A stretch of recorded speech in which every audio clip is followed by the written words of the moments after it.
الحياة قصيرة، ولكن بزاف ديال الناس كيدوزوها بحال عندهم ما لا نهاية ديال الوقت. الحقيقة هي أن المعدل ديال الحياة أي إنسان هو 30 ألف يوم فقط. مثلا إلا كانت عندك 30 عام دابا راك صرفتي 11 ألف نهار مشاو، ما غاديش يرجعوا. شي نهار نديرها، ولكن شي نهار كلمة خطيرة كتخليك تحس أنه عندك وقت الدنيا كاملة بين يديك. في ال 15 دقيقة الجاية غادي تتعلم استراتيجيات قوية باش تتعامل مع وقتك مزيان، ماشي غير دير ليه ماناجمون وصافي، ولكن باش تعيشوا بصح، باش تعيشوا بالطريقه الصحيحه. هادشي ماشي نصائح عاديه على تنظيم الوقت، هادو افكار عميقه على كيفاش دايره الحياه اللي حنا كنعيشوا فيها يوميا. الوقت كيلعب العاب مع عقلك، وفهم هاد الالعاب هو اول خطوه باش تقدر تسيطر عليه. تفكر ملي كنتي صغير، الصيف كان كيبان لك طويل ونهار واحد كيبان بحال شي سيمانه، اما دابا السنين كيدوزو بحال الشهور. هذه هي ما يسمى بمفارقه وحده الوقت، وهذه ماشي غير وهم في راسك وصافي، بل هي طريقه عمل الدماغ ديالك. دماغك كيقيس الوقت بتسجيل التجارب الجديده. ملي كنتي صغير كلشي كان جديد، دماغك كان ديما كيسجل وكيخلي الوقت يبان بطيء. ولكن ملي كتكبر الروتين كيخلي الايام يبانوا بحال نفس الفطور، نفس الطريق، نفس مسلسلات نتفليكس. دماغك حرفيا كيحذف هاد اللحظات، نهار اخر في الكومفورت زون وصافي، ماشي شي حاجه. هذا هو الفخ ديال عمل الوقت. ولكن تقدر تخترق هذا النظام عن طريق انك تبدل الطريق للخدمه مثلا، او تعلم مهاره جديده كل شهر، هضر مع ناس جداد الى اخره. المهم انك دير حوايج جداد في كل فرصه كتاح ليك. كل تجربه جديده كترغم دماغك يركز وكتخلي الوقت يرجع يبان بطيء. وها هي اكبر غلطه كيديروها الناس في تعاملهم مع الوقت، اننا كنبالغوا في اللي نقدروا نديروه في النهار، ولكن كنقللوا بزاف من اللي نقدروا نديروه في عام. بزاف ديال الناس كيخلطوا بين مشغول ومنتج، كيعمروا نهارهم بحوايج كيبانوا مهمين ولكن ما عندهم حتى شي قيمه. ها هو واحد ليكزارسيس تقدر ديرو سميتو اختبار فراش الموت.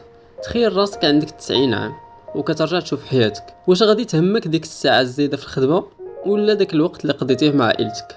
دابا الاولويات غيبانوا واضحين ياك. السر اللي كيعرفوه الناس الناجحين هو انك تعرف شنو ما ديرش اهم من انك تعرف شنو دير. ها هي استراتيجيه جوج لوائح. اكتب كل شيء اللي بغيتي تحقق في الحياه، دور على التوب 3 والباقي راه في لائحه ما ديرش. فكر في الفائده المركبه، ولكن دير اختياراتك في الحياه. الاستثمارات الصغيره اليوميه في الاولويات الصحيحه كيتضاعفوا مع الوقت. ولكن هنا الفخ، السوشيال ميديا، الاشغال الفارغه والتشتيت المستمر كيسرقوا انتباهك من اللي هو مهم. الحل هو انك تحيد بدون رحمه اي حاجه ماشي اساسيه. وقتك اغلى من اي حاجه اخرى. العلاقات بحال الحسابات البنكية، كل تعامل صغير يا إما إيداع يا إما سحب. مجاملة صادقة تساوي إيداع، ديما روطار تساوي سحب. وبحال البنك تماما، ما يمكنش تسحب إلا ما عمرتيش من قبل. الناس كيستغربوا، تما لا بنادم مسموم، انا شحال ما هضرت معاه وفاش احتاجيت والو ما لقيتوش. وهذاك هو المشكل اصلا. الاغلبيه كيحاولوا يعوضوا بالنوايا الكبار، هدايا غاليه، حفلات ضخمه. ولكن الحقيقه ان التعاملات الصغيره اليوميه كتعني اكثر. ميساج عشوائي باش تسول، تذكر تفاصيل صغيرة، تكون حاضر في اللحظات الصعيبة. وها هي حاجة معاكسة للمنطق ولكن صحيحة. المعاناة المشتركة كتقرب الناس أكثر من المتعة المشتركة. وأيضا ما ننساوش العلاقات الضعيفة، الناس اللي كتعرفهم غير سطحيا، هادو هما الجسر ديالك لفرص جديدة وأفكار مختلفة. العلاقات القوية كتواسيك وتساندك فعلا، ولكن العلاقات الضعيفة كتنميك. وإلا كنتي باغي تزيد الإحساس ديالك بالوقت، ساعد الآخرين. بارادوكس هو ملي كتعطي من وقتك كتحس أنك عندك أكثر. إذا كنتي باغي تتعمق أكثر في هذا الموضوع ديال العلاقات، غنخلي لك في الوصف رابط أحسن بودكاست شفتو كيهضر على هذا الموضوع. احسن الفرص ديالك في الخدمه ماشي في اللي قدامك، بل كاينين خطوه واحده خارج الكومفورت زون. هذا ما يسمى بالامكانيات المجاوره، المنطقه بين الشيء اللي كتعرف دير والشيء اللي ممكن تتعلمه. خاصني نحافظ على هذه الخدمه، ولكن هذا بالضبط هو كيفاش الكارير كتبلوكا. اكبر خطا مهني هو تسعى الفلوس بكري بزاف. في العشرينات وبدايه الثلاثينات خاصك تسعى التعلم. كل مهاره جديده شوفها بحال شي تيكي ديال لي نصيب لفرص مستقبليه.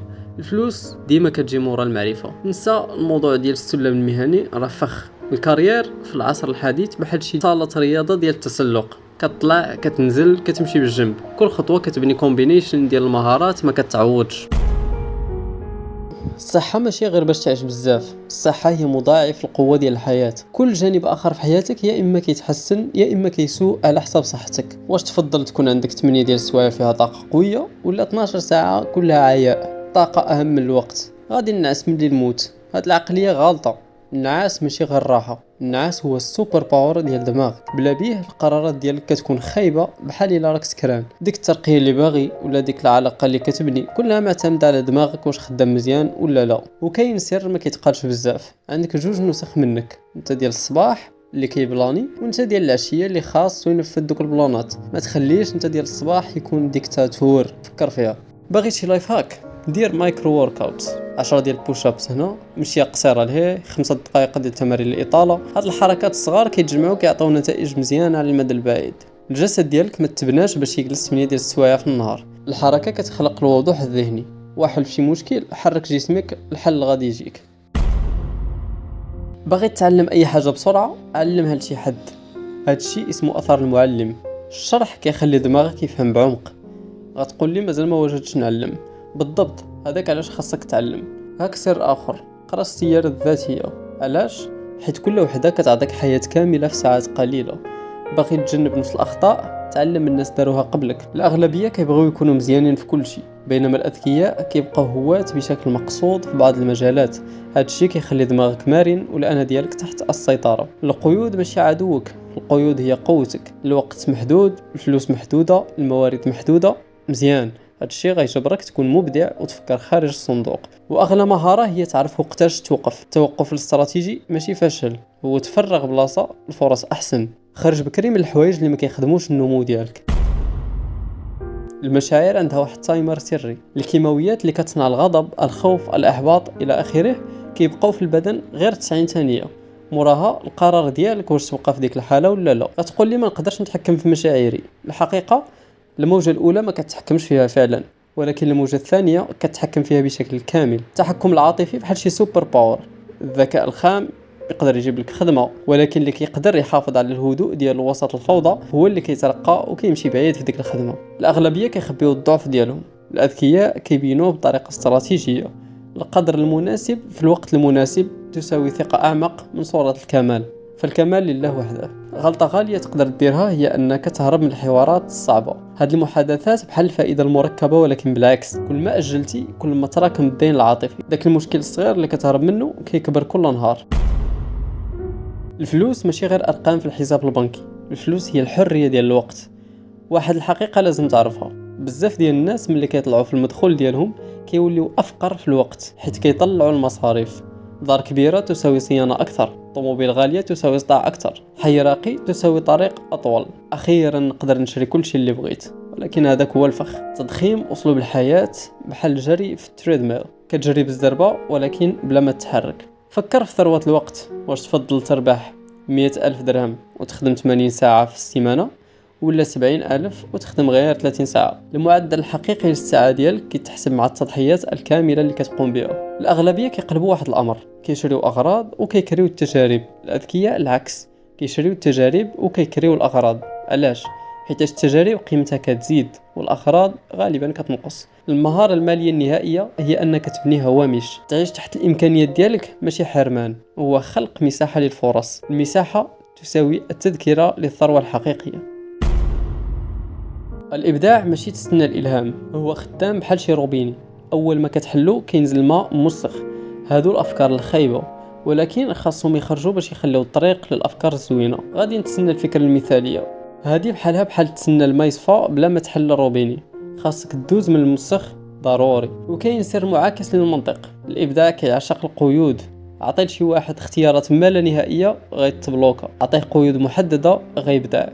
فكر في شكسبير، كان كيكتب في قافيه وميزان صارم. هاد الحدود فرضت عليه الابداع. دماغك بحال شي عضله ابداعيه، خاصو يشوف التقدم ديالو باش يكبر.